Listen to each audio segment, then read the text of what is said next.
नमस्कार, this is me रश्मि। स्वागत है आप सभी का साहित्य ज्योति चैनल में। आज हम लोग मुंशी प्रेमचंद जी द्वारा रचित दो भाई नामक कहानी को पढ़ेंगे। उससे पहले हम मुंशी प्रेमचंद जी के जीवन परिचय को जानेंगे, क्योंकि वे हिंदी साहित्य के एक बहुत बड़े कथाकार रह चुके हैं। आइए हम पहले मुंशी प्रेमचंद जी के बारे में कुछ जानते हैं। मुंशी प्रेमचंद, आइए इनके जीवन परिचय के बारे में हम जानते हैं। इनका असली नाम मुंशी धनपत राय प्रेमचंद है। इनका जन्म सन 1880 ईस्वी में वाराणसी जनपद के लहमी नामक गांव में हुआ था। तो प्रेमचंद जी का जन्म कब हुआ था? 1880 ईस्वी में। और कहाँ पर? लहमी नामक गांव में। ठीक है। ये हिंदी साहित्य जगत में कथा सम्राट माने जाते हैं। यानी इन्होंने जो है ऐसी ऐसी कहानियां लिखी हैं जिसे पढ़कर मनुष्य का मन जो होता है वो मुग्ध हो जाता है, सोचने के लिए खड़ा हो जाता है। ठीक है, सोचने के लिए उत्सुक हो जाता है। इन्हीं रचनाओं को पढ़कर इन्हें कथा सम्राट की उपाधि दी गई है। इनका जीवन अनेक कठिनाइयों से बीता। इनका जो आरंभिक जीवन है वो काफ़ी कठिनाइयों से बीता है। इन्हें काफ़ी आर्थिक तौर पर परेशानियां झेलनी पड़ी थी, इसके कारण इन्हें काफ़ी परेशानी हुई। इसके अलावा इनकी रचनाओं में कृत्रिमता, ठीक है, कृत्रिमता यानी बनावटीपन जिसे हम कहते हैं, कृत्रिमता नहीं है, कोई भी बनावटीपन नहीं है। इनकी कहानी को पढ़कर आपको लगेगा कि यह कहानी बिल्कुल वास्तविक है, अब आपके ही आसपास में रहने वाले किसी व्यक्ति की ये कहानी है। तो इसमें किसी भी प्रकार की बनावटीपन या नकलीपन हमें दिखाई नहीं पड़ता है। इनकी भाषा तथा शैली में एक अनोखी सजीवता तथा चुस्ती पाई जाती है। इनकी प्रमुख रचनाएं इनकी कुछ प्रमुख रचनाएं हैं, जैसे सेवा सदन, कर्मभूमि, गबन, गोदान, प्रतिज्ञा आदि हैं। तो बच्चों, आप ये जो इनकी कुछ प्रमुख रचनाएं हैं इनको याद रखिएगा। इसमें से जो इनकी प्रमुख रचना है वो है गोदान। ठीक है, गोदान हमेशा याद रखिएगा। गोदान जो है इनकी सबसे प्रसिद्ध रचना है। और यदि आपसे कोई पूछे, ये एक उपन्यास है। ठीक है, गोदान क्या है? एक उपन्यास है। ठीक है, यदि कोई पूछे कि आप मुंशी प्रेमचंद जी के सबसे प्रसिद्ध कहानी का नाम बताइए, तो आप बताएंगे कफन। ठीक है, कफन इनकी सबसे प्रसिद्ध रचना है। इसके अलावा देखिए, इनकी कहानियां मानसरोवर के 8 भागों में प्रकाशित हुई है। इनकी कहानियों को मानसरोवर की जो 8 खंड हैं, ठीक है, उसमें प्रकाशित की गई है। इन्होंने लगभग 300 से भी अधिक कहानियां लिखी है, जिसे मानसरोवर में एकत्रित किया गया है, संकलित किया गया है। ठीक है, गोदान हिंदी का सर्वश्रेष्ठ उपन्यास है। इनकी मृत्यु सन 1936 में हुई। जैसा कि मैंने आपको पहले ही बताया कि गोदान इनका उपन्यास है जो कि हिंदी का सर्वश्रेष्ठ उपन्यास है। ठीक है, और इसके बाद यदि कहानी कोई पूछे कि प्रेमचंद जी की सबसे सर्वश्रेष्ठ कहानी कौन सी है, तो कफन। ठीक है, इसके बाद इनकी मृत्यु कब हो जाती है? 1936 ईस्वी में। तो जन्म कब हुआ? 1880 ईस्वी और मृत्यु 1936 ईस्वी। ये याद रखिएगा। इसके अलावा इनकी जो प्रसिद्ध रचनाएं हैं, जैसे सेवा सदन, कर्मभूमि, गबन, गोदान, प्रतिज्ञा, तो ये कुछ रचनाओं के नाम आप याद रखिएगा। आइए अब हम कहानी पढ़ते हैं। आज का जो हमारा मुख्य विषय है कहानी, दो भाई, हम इसे पढ़ते हैं और इसे समझने का प्रयास भी करेंगे। देखिए, माँ कलावती अपने दोनों बेटों केदार व माधव को जांघों पर बैठाकर दूध रोटी खिलाती, प्यार से पुचकारती थी। तो हमें क्या पता चला कि इस कहानी के भीतर कलावती नाम की स्त्री है और उसके कितने बेटे हैं? 2 बेटे हैं। ठीक है, और उन दोनों बेटों का नाम क्या है? बड़े बेटे का नाम है केदार, ठीक है, और छोटे बेटे का नाम है माधव। ठीक है, ये याद रखिएगा। और माँ, जब वो बच्चे छोटे थे, केदार और माधव छोटे थे, तो माँ उन्हें बहुत ही प्रेम से दूध रोटी खिलाती थी, प्यार से पुचकारती थी। दोनों बेटे उसकी आंखों के तारे थे। दोनों में बड़ा स्नेह था, स्नेह यानी प्रेम। दोनों बेटों को निहार कर कलावती गर्व और प्रेम से भर जाती थी। दोनों साथ साथ पाठशाला जाते, साथ साथ खाते और साथ साथ रहते थे। तो हमें क्या पता चला? हमें पता चला कि कलावती नामक स्त्री है, उसके दो बेटे हैं, पहला केदार, दूसरा माधव, और इन दोनों में बड़ा ही स्नेह है, बहुत ज्यादा प्रेम है। ये क्या करते हैं? आपस में एक साथ स्कूल जाते थे, एक साथ पाठशाला जाते थे, एक साथ ही खाते थे और एक साथ ही रहते थे। यानी आपस में इनका बहुत ज्यादा प्रेम था। ये प्रेम के साथ एक दूसरे के साथ रहते थे। अब आगे क्या हुआ देखिए। दोनों भाई बड़े हुए, दोनों का विवाह हुआ। बड़े बेटे केदार की बहू चंपा चंचल स्वभाव की थी। छोटे भाई माधव की बहू श्यामा सांवली, सुंदर एवं शांत रूप राशि की खान थी। तो यहाँ पे क्या होता है, समय के साथ दोनों भाई जो है वो बड़े हो जाते हैं, दोनों की शादी होती है। बड़े बेटे की शादी जिस महिला से होती है उसका नाम होता है चंपा। चंपा स्वभाव में कैसी रहती है? काफी चंचल रहती है। तो वहीं जो छोटा भाई रहता है माधव, माधव की पत्नी का नाम रहता है श्यामा। श्यामा जो थी वो सुंदर थी और शांत थी। ठीक है, काफी सुंदर थी, शांत थी, रूप राशि की खान थी। लेकिन कलावती को मान किसी से ना मिला, परंतु कलावती जो कि चंपा और श्यामा की सास है, दोनों से ही उसको सम्मान नहीं मिलता है। दोनों ही यानी कि चंपा और श्यामा दोनों ही कलावती को सम्मान नहीं देती है। केदार को संतान की अभिलाषा थी। अभिलाषा यानी इच्छा, ठीक है, या फिर हम कह सकते हैं चाह। तो केदार को किस चीज की चाहत थी? संतान की। माधव को धन संपत्ति की। माधव को 4 पुत्र तथा 4 पुत्रियां थी। दोनों भाई समझदार और बुद्धिमान हो गए। समय के साथ क्या होता है, दोनों भाई जो होते हैं वो काफी समझदार और बुद्धिमान हो जाते हैं। दोनों में धीरे धीरे बैर भाव पनपने लगता है। समय के साथ क्या होता है, जो दोनों भाई आपस में काफी ज्यादा, जब छोटे थे तो काफी ज्यादा प्रेम करते थे, एक साथ रहते थे, एक साथ जाते थे। समय के साथ क्या होता है, जैसे जैसे दिन बीतते जाता है उनका विवाह होता है। विवाह होने के बाद दोनों की अलग अलग इच्छाएं होती हैं।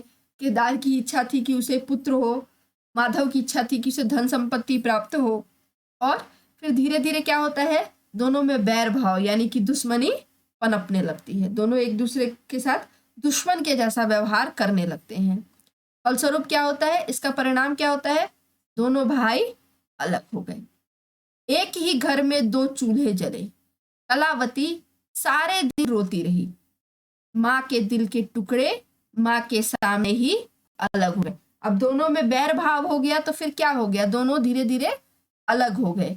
एक ही घर में रहते लेकिन उनके चूल्हे अलग जलते थे। और यह देखकर किसको दुख होता था? कलावती को, जो उनकी माँ है, उन्हें काफी दुख होता था कि जिन बच्चों को उसने इतने प्रेम से प्यार से पाल पोस कर बड़ा किया वो अलग हो गए हैं। उन्हें अब अपने पराये की पहचान हो गई। माधव की दशा शोचनीय थी। तो आपको पहले से ही पता है कि माधव को धन संपत्ति की अभिलाषा थी, क्योंकि माधव की जो आर्थिक स्थिति थी वो ठीक नहीं थी। पैसा रुपया उतना ज्यादा उसके पास नहीं था। ठीक है, खर्च अधिक था, आमदनी कम थी। जाहिर सी बात है, उसके इतने सारे बच्चे थे तो उसके पैसे काफी खर्च हो जाते थे, और आमदनी उतनी होती नहीं थी, कमाई उतनी होती नहीं थी, इसीलिए उसके घर की हालत खराब थी। ठीक है, 2 कन्याओं के विवाह में जमीन बिक गई। तीसरी लड़की के विवाह में घर में जो कुछ था समाप्त हो गया। तो अपनी बेटियों की शादी करते करते क्या होता है, काफी ज्यादा समस्या झेलना पड़ता है माधव को। कन्या का गौना भी नहीं हुआ था कि माधव पर 2 साल के बकाया लगान का वारंट आ गया। तो अपनी बेटियों की शादी करते वक्त माधव ने क्या किया था, ऋण लिया था, कर्ज लिया था। और अभी तीसरी बेटी की जब शादी की तो जब तक उसका गौना करते, ठीक है, तब तक क्या होता है, उसके ऊपर लगान का जो टाइम रहता है चुकाने का वो आ जाता है, समय आ जाता है, ठीक है, बकाया जो लगान रहती है उसको चुकाने का समय आ जाता है। तो अब क्या है, कन्या के गहने गिरवी रखकर उसका समाधान किया गया। तो कन्या के लिए जो गहने बनाए गए थे, लड़की के लिए जो गहने बनाए गए थे, उसे गिरवी पे रख दिया जाता है और गिरवी पे रखने पर जो पैसे मिलते हैं उसे देकर लगान चुकाया जाता है। चंपा ने नातेदारों को इसकी सूचना दे दी और जो चंपा रहती है केदार की पत्नी, वो सबको इस बात को बता देती है कि ऐसा ऐसा घर में हुआ है और अभी परेशानी है क्योंकि बेटी को विदा भी करना है। तो अब क्या होता है, देखिए, केदार के सामने सहायता का प्रस्ताव रखा। तो माधव जो रहता है वो अपने बड़े भाई केदार से ही सहायता मांगता है, सोचता है कि चलो मेरा ही तो बड़ा भाई है, सहायता मांगते हैं, उसके पास पैसा रुपया भी है, शायद कुछ मदद कर दे। केदार और चंपा दोनों को अच्छा मनचाहा मौका मिल गया और इसी मौके की तलाश में केदार और चंपा थे कि कब जो है वो माधव उनसे मदद मांगने आए, कब माधव की हालत और भी ज्यादा खराब हो जाए। तो अब उनको क्या है, उनकी जो मनचाही मुराद थी, मनचाहा इच्छा था, वो अब पूरा होने वाला था, उन्हें मनचाहा मौका मिल गया था। चंपा ने कहा कि दोनों कोठरी पर कोई महाजन कदाचित ही रुपए दे। तो माधव के नाम पर 2 कोठरियां थी, 2 कमरे थे, 2 रूम उसे मिले थे माधव को। तो माधव सोचता है कि अपने बड़े भाई के पास ही इसे गिरवी रख देंगे और बड़े भाई यानी कि केदार से कुछ पैसे ले लेंगे। तो जो केदार की पत्नी रहती है चंपा, चंपा कहती है कि ये 2 कोठरी पे तो शायद ही कोई दूसरा जो महाजन है वो रुपए दे। तो फिर क्या होता है, केदार ने एक महाजन से अपनी जान पहचान के बारे में बतलाया, पर कोई महाजन 125 रुपए नहीं दे सकता था। तो इसमें क्या होता है, जो केदार रहता है वो माधव से कहता है कि ठीक है, मेरा बहुत सारे महाजन के साथ परिचय है, मैं उनसे जाकर रुपए दिलवा दूंगा, पर कोई भी महाजन जो रहता है वो 125 रुपए से अधिक देने के लिए तैयार नहीं होता है। तो आखिर में बात यही बनती है कि केदार के पास ही वो अपना घर गिरवी रख देगा। माधव जो है वो केदार के पास अपना घर गिरवी रख के पैसे ले लेगा। ठीक है, आगे क्या होता है देखिए। दूसरे ही दिन एक नाई और 2 ब्राह्मण माधव के दरवाजे पर आ गए। अब माधव अधीर और बेचैन हो उठा, कोई दूसरा सा ना देख विवश था। ठीक है, अब अचानक क्या होता है, उसके दरवाजे पर ब्राह्मण और नाई वगैरह आ जाते हैं, तो वो परेशान हो जाता है। तो अब ऐसे परेशान मतलब कर्ज मांगने वाले आ जाते हैं तो वो परेशान हो जाता है। तो ऐसे में वो क्या करे, तो विवश होकर वो निर्णय लेता है। क्या निर्णय लेता है देखिए, अंत में मरना तय हो गया। माधव की इच्छा पूरी नहीं हुई, केदार और चंपा दोनों की मनोकामना पूरी हुई। तो जैसा चाहते थे केदार और चंपा वही होता है। चंपा ने सोचा कि अब श्यामा रानी इस घर में कैसे शान से रहेगी। सवेरे केदार के द्वार पर मुखिया, नंबरदार, मुंशी दाता दयाल सब उपस्थित हुए। केदार और चंपा प्रसन्न थे, माधव विषाद से भरा हुआ था। विषाद यानी दुख से। ठीक है, अभी तक माधव तथा आए हुए लोग समझते थे कि भाई की सहायता के लिए केदार किसी महाजन से रुपए दिला रहे हैं। तो कीजिएगा, तो क्या होता है कि केदार जो होता है वो पैसे देने के लिए तैयार हो गया रहता है और बदले में वो चाहता है कि ये जो सारी कोठरी है वो माधव जो है केदार के नाम पर लिख दे। तो सुबह जब होती है तो उनके द्वार पर, केदार के द्वार पर जो है, केदार के घर पर मुखिया, नंबरदार, मुंशी सभी उपस्थित होते हैं। केदार और चंपा काफी खुश थे, माधव विषाद से था। माधव और बाद बाकी लोग यही समझते थे कि केदार है वो किसी दूसरे महाजन से पैसा दिला रहा है। तो वो माधव सोचता है कि उसका बड़ा भाई जो है केदार वो कितना अच्छा है, कितना ज्यादा सहायता कर रहा है, पर वो ये नहीं जानता था कि वास्तव में केदार जो है केदार ही पैसा दे रहा है। माधव सोचता था कि कोई दूसरे महाजन से पैसा दिलवा रहा है, लेकिन यहाँ पर केदार ने चालाकी की।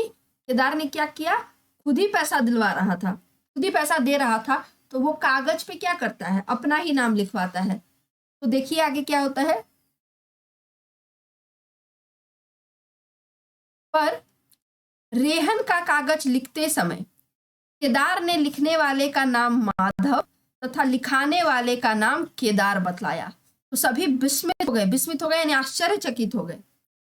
माधव चकित होकर बड़े भाई की ओर निहारने लगा। सभी ने सोचा कि भाई भाई के बीच इतना अविश्वास। सभी को आश्चर्य हुआ। तो यहाँ पर क्योंकि माधव तो जानता नहीं था कि केदार ही जो है वो रुपए दे रहा है और रुपए दिलवा कर बदले में घर अपने नाम लिखवा लेना चाहता है। वो तो सोच रहा था कि केदार उसकी सहायता कर रहा है।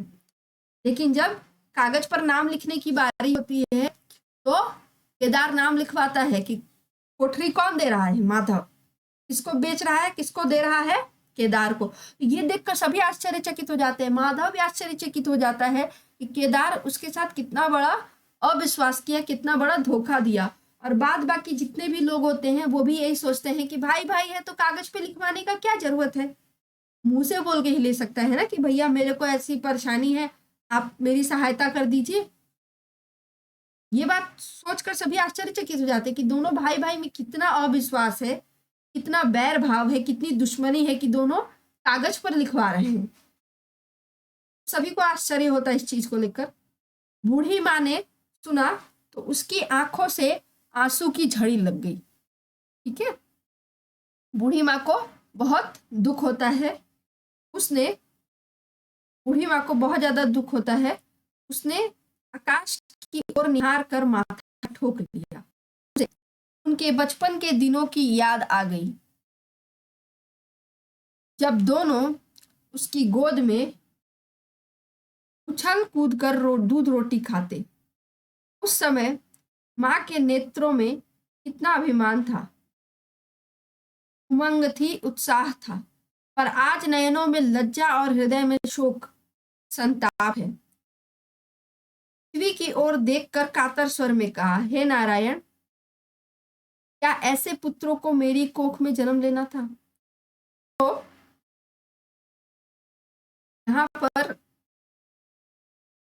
तो कलावती है वो बहुत दुखी होती है कि जिन बच्चों को उसने पाल पोस कर बड़ा किया, जिन बच्चों को उसने इतना प्रेम भाव सिखाया, वो बच्चे आखिर में बड़े होकर आपस में इस तरह का व्यवहार कर रहे हैं।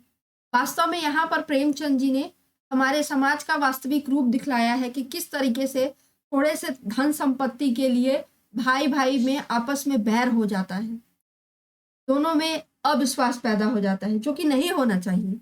और हमारे समाज का ये स्वरूप भी देखने को मिलता है जिसे प्रेमचंद जी ने इस कहानी के माध्यम से दिखलाया है।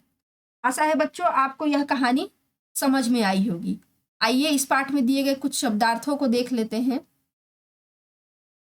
देखिए शब्दार्थ है, इसे आप अपनी कॉपी में लिख लेंगे तो आप जब पाठ को पढ़ेंगे तो आपको अच्छे से समझ में आएगा। जैसे सुहावनी का सुंदर, बहुत अधिक बोलने वाला, हृदयोद्गार, हृदयोद्गार का मतलब होता है मन का उबाल। ठीक है, सुंदर। इसी तरीके से धाम धाम घाम, घाम का अर्थ होता है धूप। मधुर बोलने वाला, और का अर्थ होता है निवाला, जो एक निवाला होता है उसे। रीझ, रीझे का अर्थ होता है प्रसन्न हुआ। ठीक है, प्रसन्न हुआ। उत्साह, बहू, क्या बधू का बहू, नेत्रों का आंखों, गिरवी का बंधक, व्यर्थ का बेकार, विवश का लाचार होना, जायदाद, संपत्ति। इस तरीके के कुछ शब्द यहाँ दिए हुए। कुंसित यानी बुरा, कुत्सित यानी बुरा। मर्म भेदी, मर्म भेदी शब्द का अर्थ होता है हृदय में चुभने वाला। ठीक है, जो हृदय में चुभ जाती है। कभी कभी कोई ऐसी बात बोल देता है जो हृदय में चुभ सी जाती है। लालसा का अर्थ होता है इच्छा। आप इन शब्दों को अपनी कॉपी में लिख ले, ठीक है। अभिलाषा का अर्थ है इच्छा। सराहना का अर्थ प्रशंसा। निपुण का अर्थ चतुर। रमणी, रमणी का अर्थ होता है स्त्री। बेगाने का अर्थ है पराया। और कातर शब्द का अर्थ होता है व्याकुल या विवश। तो ये कुछ शब्द दिए गए हैं, इसे जो है आप अपने कॉपी में लिख ले ताकि आपको समझ में आ सके, आपके पास नए शब्द की जानकारी आपको हो सके। और इसके अलावा यदि आपको यह वीडियो अच्छी लगे तो इसे लाइक करना, शेयर करना, कमेंट और सब्सक्राइब करना ना भूलें, ठीक है। इसी के साथ धन्यवाद।